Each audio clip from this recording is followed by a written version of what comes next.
السلام علیکم ورحمۃ اللہ وبرکاتہ۔ الحمد للہ وکفی وسلام علی عبادہ الذین اصطفی۔ اعوذ باللہ من الشیطان الرجیم، بسم اللہ الرحمن الرحیم۔ یا الذین آمنوا هل أدلکم علی تجارۃ تنجیکم من عذاب علیم۔ صدق اللہ المولانا العظیم۔ وقال النبی صلی اللہ علیہ وسلم ثلاث مہلکات والشرب متاع وهواء متبع وإعجاب المرء بنفسه أو كما قال عليه الصلاة والسلام۔ معزز سامعین کرام، حاضرین مجلس، اللہ رب العزت نے ہم سب کو بے شمار نعمتوں سے نوازا ہے۔ یہ اللہ کا بہت بہت کرم ہے، فضل ہے، اور اللہ کا شکر ہے۔ اسی نعمت میں سے اللہ نے سردی اور گرمی کو بھی ہمارے لیے بنایا، اور یہ ہمارے جسم کے اعتبار سے ہے۔ اگر گرمی ہے تو ہمارے فائدے کے لیے ہے، اور سردی ہے تو ہمارے فائدے کے لیے۔ ان الدنیا خلقت لکم، دنیا کی کوئی بھی چیز ایسی نہیں ہے جو انسان کے فائدے کے لیے نہیں بنایا گیا۔ اگر کوئی جانور ہے اور آسمان و زمین ان کے درمیان میں جو بھی کچھ ہے، وہ سب انسانوں کے فائدے کے لیے۔ اور اللہ تعالیٰ نے فرمایا کہ انسانوں کو آخرت کی تیاری کے لیے پیدا کیا گیا۔ دنیا کی ساری چیزوں کو انسان کے فائدے کے لیے پیدا کیا گیا ہے، اور انسان کو آخرت کی تیاری کرنے کے لیے بھیجا گیا ہے۔ اللہ تعالیٰ نے ہمیں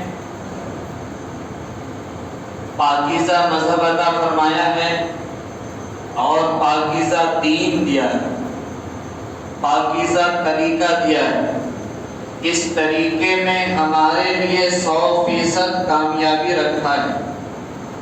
اللہ تعالیٰ نے 5 وقت کی نماز ہم پر فرض کیا ہے، اور نماز سے پہلے 5 دفعہ ہم کلی کرتے ہیں، ناک میں پانی ڈالتے ہیں، چہرہ دھوتے ہیں، ہاتھ دھوتے ہیں، پاؤں دھوتے ہیں۔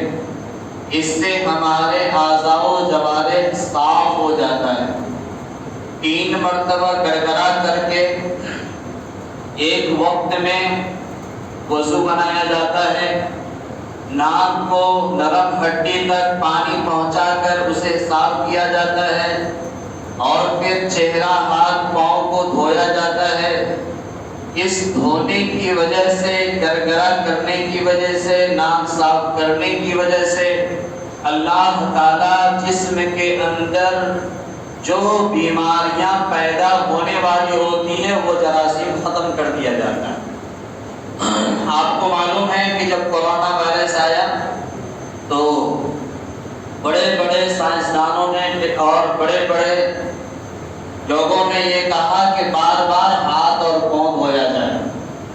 ہاتھ کے اندر جو وائرس ہوتا ہے وہ ناک ہو کے اندر پہنچتا ہے، جس کی وجہ سے بیماریاں پیدا ہوتی ہیں۔ یہ تو آج کے زمانے کے سائنسدانوں نے کہا، WAI نے کہا، لیکن ہم سب کے نبی جناب محمد رسول اللہ صلی اللہ علیہ وسلم نے آج سے تقریباً 1500 سال پہلے کہا تھا کہ ہاتھ، چہرہ، ناک، منہ اور پاؤں دن میں 5 دفعہ دھویا کرو۔ اور یہ دھونے کے اندر ہمارے لیے حکمت بھی ہے اور بیماری کا علاج بھی۔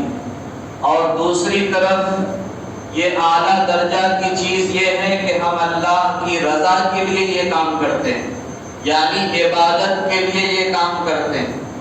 اللہ کے نبی صلی اللہ علیہ وسلم نے فرمایا کہ جو آدمی 5 دفعہ جو آدمی 5 دفعہ کسی تالاب کے اندر یا نہر ندی کے اندر نہائے، کیا اس کے جسم کے اوپر کوئی میل کچیل گندگی رہ سکتی ہے؟ صحابہ نے فرمایا کہ نہیں، وہ سب کے سب ختم ہو جائیں گے۔ آپ صلی اللہ علیہ وسلم نے فرمایا کہ یہی حال ہے 5 وقت کی نماز کی۔ جب اچھے طریقے سے وضو بناتا ہے اور 5 وقت کی نماز پڑھتا ہے تو اللہ تعالیٰ اس کے سارے گناہ کو مٹا دیتے ہیں، اس کے سارے گناہ کو ختم کر دیتے ہیں۔ اور پھر اللہ کے نبی صلی اللہ علیہ وسلم نے فرمایا کہ جو بندہ سب سے پہلے مسجد جاتا ہے اور مسجد میں وہ نماز نہیں پڑھتا بلکہ باوضو ہو کر اگلے صف میں جگہ لیتا ہے اور چپ چاپ بیٹھا رہتا ہے، تو اس پر بھی اللہ تعالیٰ نے وہ اجر رکھا ہے کہ اللہ کے نبی صلی اللہ علیہ وسلم فرماتے ہیں ان کے پاس اللہ تعالیٰ معصوم فرشتہ کو بھیج دیتے اور وہ معصوم فرشتہ آتا ہے، ان کے قریب چلا جاتا ہے۔ اللہ فرماتے ہیں اے فرشتوں، تمہیں ان کی دیدار کے لیے نہیں بھیجا گیا ہے بلکہ تم ان کے لیے مجھ سے دعا کرو۔ تم ان نمازی کے لیے جو نماز کے انتظار میں بیٹھا ہوا ہے، مجھ سے ان کے حق میں دعا کرو۔ اور قربان چاہیے اللہ کی ذات و صفات پر کہ اللہ تعالیٰ نے اس نماز کے انتظار کرنے والے آدمی کے لیے یہ نہیں کہا کہ فرشتہ تم اپنے من سے دعا کرو۔ اللہ نے فرمایا کہ میں جو کہتا ہوں اس کے لیے دعا کرنے کے لیے وہی دعا کرو۔ اور اللہ نے 2 دعا انہیں سکھائی۔ پہلی دعا اللہم اغفر لہ، اے اللہ اس کی مغفرت فرما دیجیے، اے اللہ اس کے گناہوں کو ختم کر دیجیے، اے اللہ اس کے روح کے اندر بدعمالیوں کی وجہ سے، برائیوں کی وجہ سے ان کے نامہ اعمال میں گناہ لکھا ہوا ہے، یہ نماز کے انتظار میں بیٹھا ہوا ہے، اس لیے ان کے گناہوں کو مٹا دیجیے۔ تو سب سے پہلی دعا جو معصوم فرشتہ کرتے ہیں وہ یہ کہ اللہ ان کی گناہوں کو معاف کر دیجیے۔ اور دوسری دعا یہ کرنے کا حکم اللہ تعالیٰ نے دیا اللہم ارحم لہ، اے اللہ ان کے اوپر رحم فرما دیجیے، اے اللہ ان کے اوپر نرمی فرمائیے، اے اللہ ان کو رحمت کے سائے میں زندگی عطا فرما دیجیے۔ تو یہ 2 دعا جو نماز کے انتظار میں اگلے صف میں یا دوسرے صف میں یا تیسرے صف میں بیٹھا رہتا ہے لیکن وہ نماز کے انتظار میں رہتا ہے، تو اللہ تبارک تعالیٰ فرشتوں کو حکم دیتے ہیں کہ آپ ان کے حق میں دعائے مغفرت کیجیے اور دعائے رحمت کیجیے۔ تو پہلے صف میں، دوسرے صف میں اور سب سے پہلے مسجد آنے کا فائدہ یہ ہے کہ وہ فرشتہ کی دعا میں وہ بندہ شریک ہو جاتا ہے، اور فرشتہ تو معصوم ہوتا ہے، وہ گناہوں سے بالکل معصوم ہوتا ہے، کوئی غلطی کوئی گناہ وہ نہیں کرتا، اور فرشتہ جس کے حق میں دعا کرتا ہے اللہ تعالیٰ اس دعا کو ضرور قبول فرما لیتے ہیں، اللہ تعالیٰ اس کے حق کی دعا کو ضرور قبول فرما لیتے ہیں۔ تو لہٰذا مسجد میں آنے کے بعد اللہ کے نبی صلی اللہ علیہ وسلم نے فرمایا کہ جب مسجد آؤ جنت سے گزرو تو چل لیا کرو۔ صحابہ نے پوچھا یا رسول اللہ جنت کیا چیز ہے، کون سی جگہ ہے؟ آپ نے فرمایا کہ جنت سے مراد مسجد ہے، یعنی مسجد جب آؤ تو چر لیا کرو۔ پوچھا کہ چرنا کیا چیز ہے؟ آپ نے فرمایا کہ چرنے کا مطلب یہ ہے کہ مسجد میں آنے کے بعد سنت میں لگ جاؤ، مسجد میں آنے کے بعد تسبیحات میں لگ جاؤ، مسجد میں آنے کے بعد اللہ کی طرف توجہ ڈال کے بیٹھ جاؤ، مسجد میں آنے کے بعد اللہ کے کلام کو یاد کرو، قرآن شریف کی تلاوت کرو، قرآن پڑھ کر کے بیٹھ کر کے، قرآن کو کھول کر کے بیٹھ کر کے اس کو پڑھو۔ یہ ہے چرنا، کیونکہ ہریالی میں جب جانور جاتا ہے تو اپنا منہ اٹھاتا نہیں اس کے اندر سے، ڈنڈا پر ڈنڈا مارتا رہتا ہے لیکن منہ نہیں اٹھاتا. وہ سوچتا ہے کہ غنیمت موقع ملا ہے, جتنا موقع ملے ہمیں کھا لینا چاہیے, اس کے بعد ہم یہاں سے نکلیں گے. تو یہ مسجد جنت کا ماحول ہے, مسجد نورانی ماحول ہے.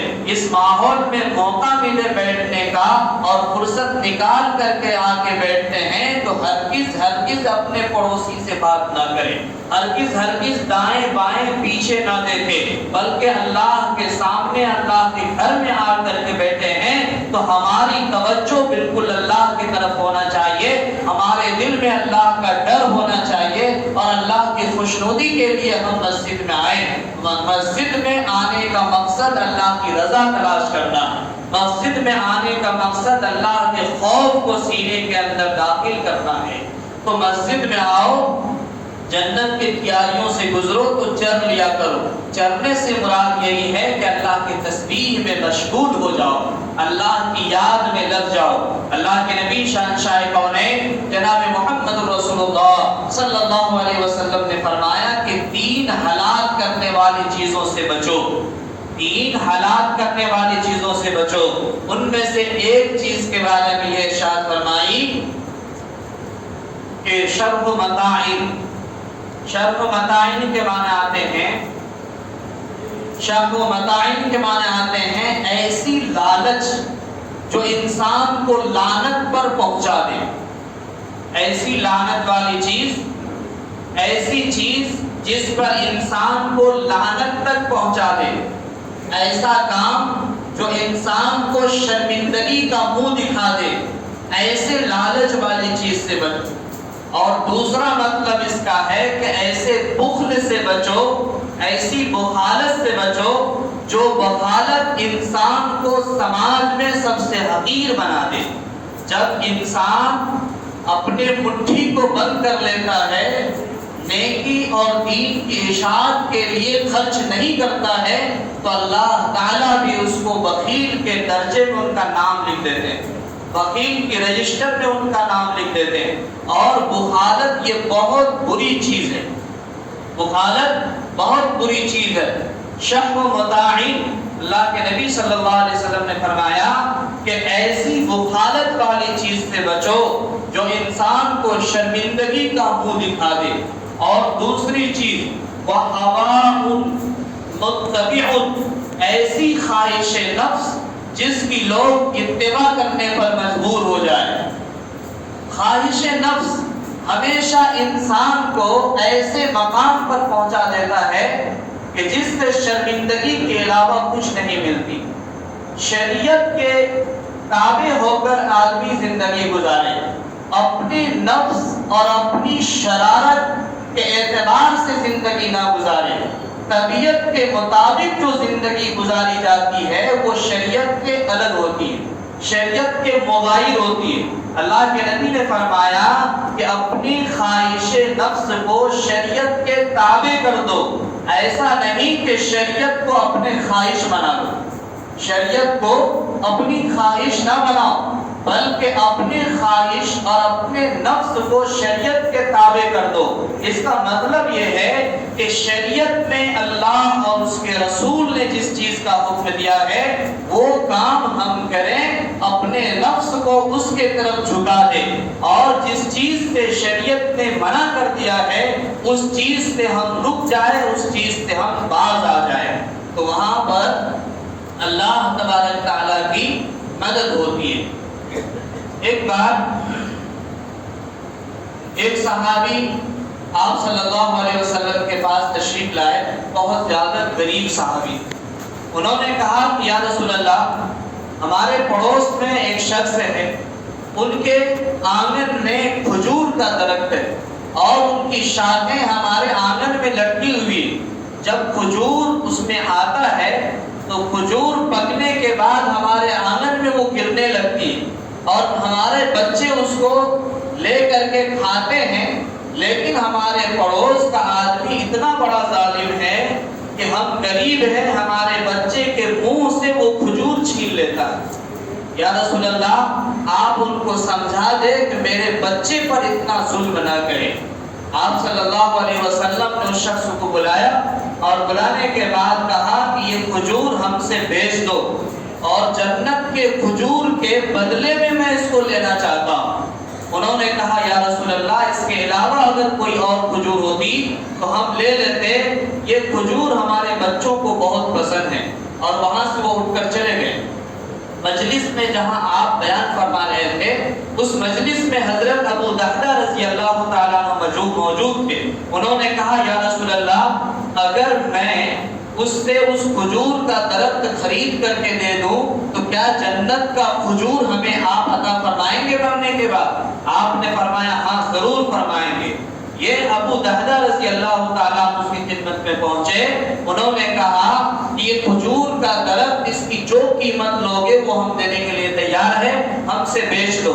انہوں نے کہا کہ جب ہم نبی کو نہیں دیے تو آپ کو کیسے دیں گے؟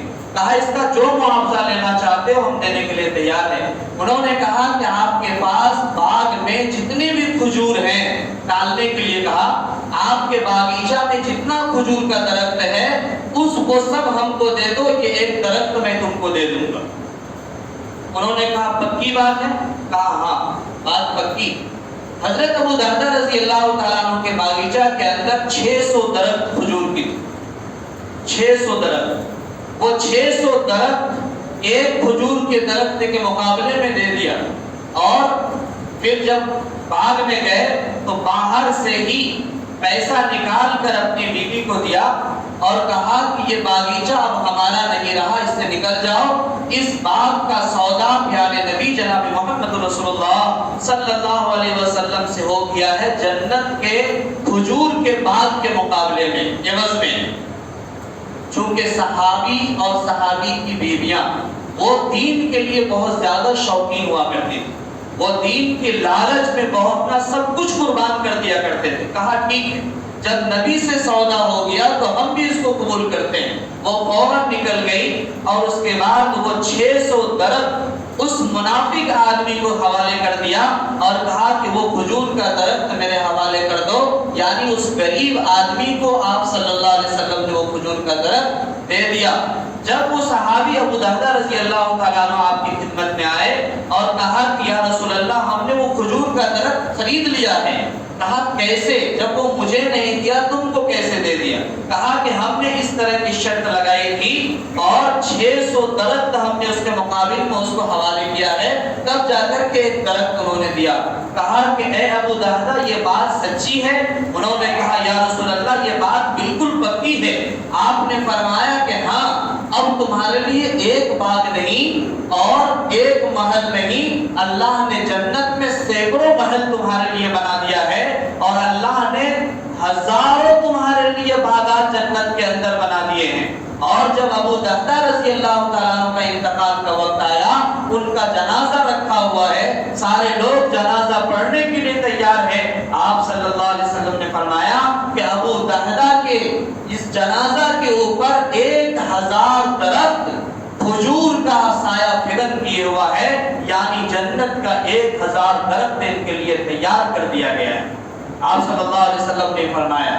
تو یہ سمجھ میں آیا کہ جو دین کا شوق رکھتا ہے، دین سیکھنے کا لالچ رکھتا ہے، تو اللہ تبارک تعالیٰ اس کے لیے دنیا میں ہی وہ مقام عطا فرما دیتے ہیں جو آپ نے حضرت ابو دحدہ رضی اللہ تعالیٰ عنہ کے بارے میں سنا۔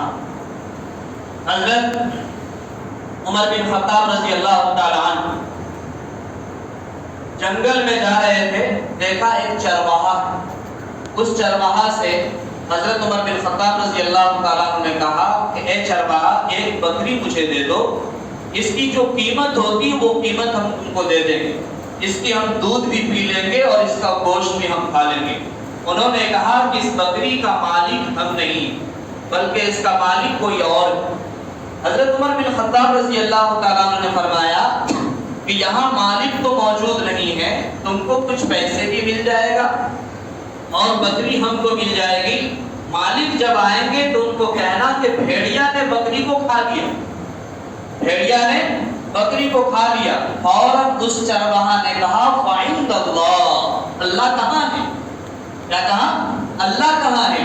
میں مالک سے جھوٹ بول دوں گا کہ بکری کو چرواہا کھا گیا ہے، بکری کو بھیڑیا کھا گیا ہے، تو جو اس کا مالک ہے میں مالک کے سامنے تو جھوٹ بول دوں گا، لیکن اللہ جو دیکھ رہا ہے، اللہ کہاں ہے؟ اللہ تو ہمیں دیکھ رہا ہے۔ اللہ کو میں قیامت کے دن کیا کو دکھاؤں گا؟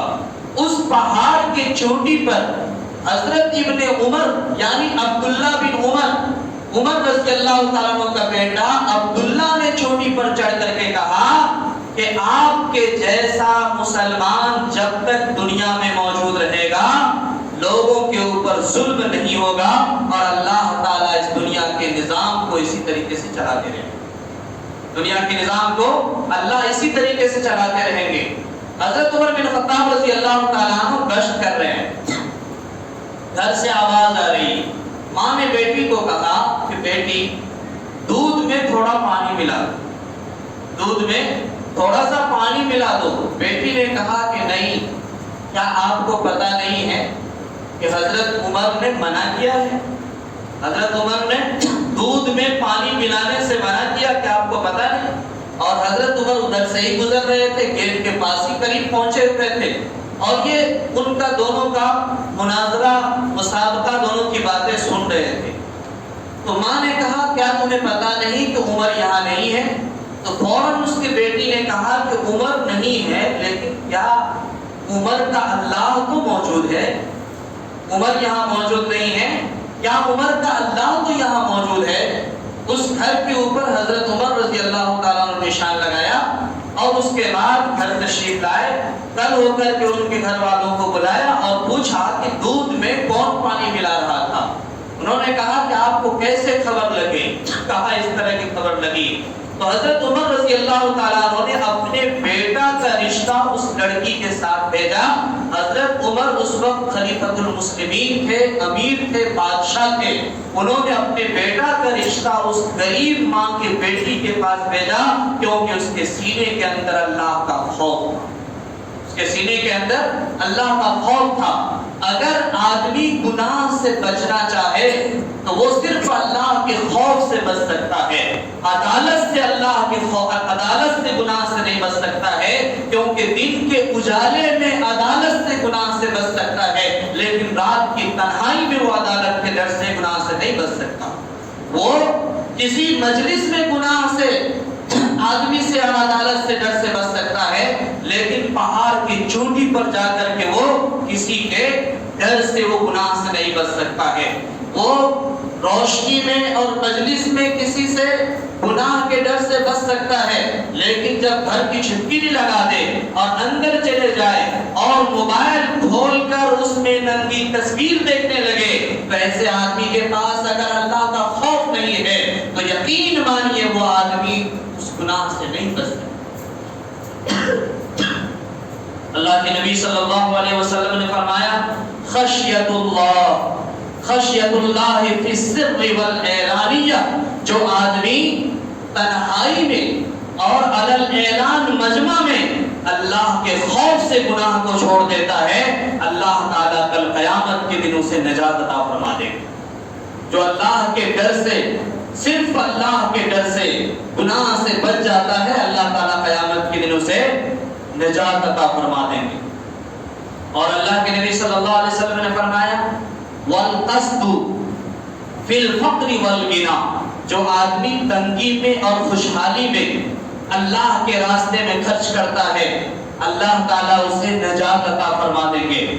خوشحالی، غنا کا مطلب ایک آدمی کے پاس 1,00,000 روپیہ ہے، وہ 1,00,000 کا مالک ہے، اس میں سے 1,000 روپیہ وہ خرچ کر سکتا ہے۔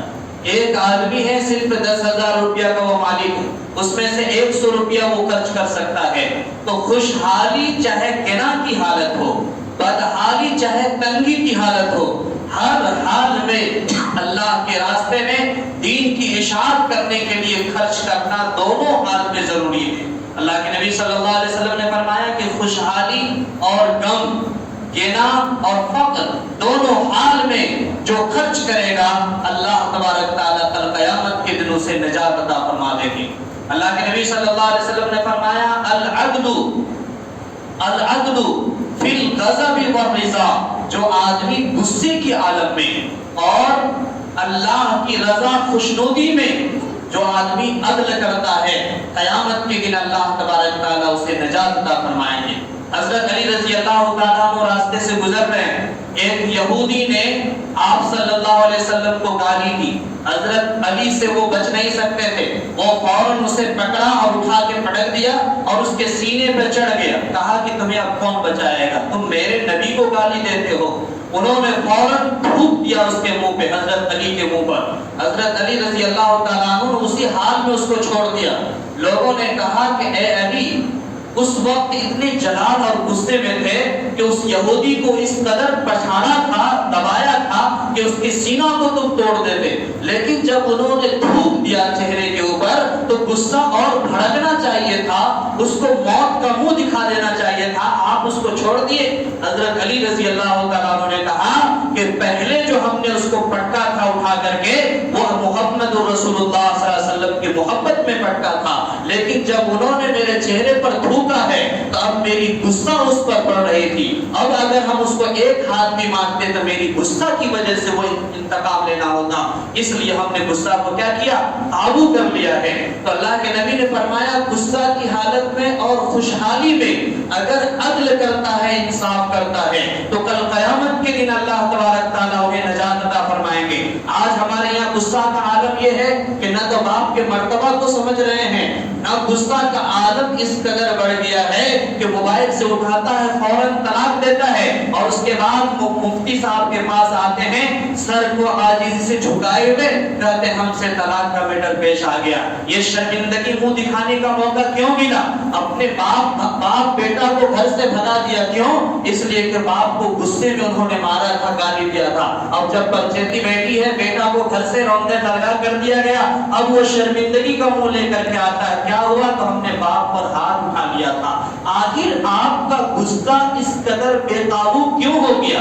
اللہ نے آپ کو مرد بنایا ہے تو مرد کو اپنے دائرے میں رہنا چاہیے، غصہ کو ایک حد میں رکھنا چاہیے، اور جب حد سے بڑھتا ہے غصہ تو پھر اس سے جو نتیجہ پیش آتا ہے شرمندگی کے علاوہ کچھ نہیں آتا۔ اس لیے آپ صلی اللہ علیہ وسلم نے فرمایا کہ جب غصہ آئے تو پانی پی لو، اس سے نہ ہو سکے تو وضو بنا لو، اس سے بھی نہ ہو سکے تو گھر سے نکل جاؤ۔ بیوی سے کوئی بات ہو گئی، انبن ہو گئی، بیٹا سے کوئی انبن ہو گئی، گھر میں کسی بھی طرح سے کسی سے بھی لڑائی جھگڑا ہو جائے تو گالی گلوچ کرنے سے بہتر ہے، مار پیٹ کرنے سے بہتر ہے گھر چھوڑ کر کے نکل جائیے۔ کچھ دیر میں غصہ کم ہو جائے اس کے بعد آپ گھر آئیے، گھر ٹوٹنے سے بچ جائے گا، گھر بکھرنے سے بچ جائے گا، رشتہ ٹوٹنے سے بچ جائے گا۔ اللہ کے نبی صلی اللہ علیہ وسلم نے فرمایا العدل فی الغضب والرضا، جو آدمی غصہ میں اور خوشحالی میں ہر اعتبار سے عدل کرتا ہے اللہ تبارک تعالیٰ قیامت کے دن اسے نجات عطا فرمانے۔ عدل صرف عدالت میں نہیں ہوتا، عدل گھر میں بھی ہوتا ہے، عدل سماج میں بھی ہوتا ہے، عدل ملک میں بھی ہوتا ہے، عدل صوبہ کے اندر بھی ہوتا ہے۔ جس مقام پر آپ دیکھیں وہاں عدل باقی ہے، اور عدل کے ساتھ انصاف کے ساتھ جس رشتہ کو نبھایا جائے وہ رشتہ کبھی خراب نہیں ہوتا ہے۔ اللہ تعالی ہم سب کو کہنے سننے سے زیادہ عمل کرنے کی توفیق نصیب فرمائے۔ اللہ تبارک تعالی ہم سب کو ہر حال میں عدل کے ساتھ اور گستاخ کو کی جانے والا اور اللہ تبارک تعالی ہمارے صالحہ میں آگے بڑھنے کی توفیق عطا فرمائے۔ وما علینا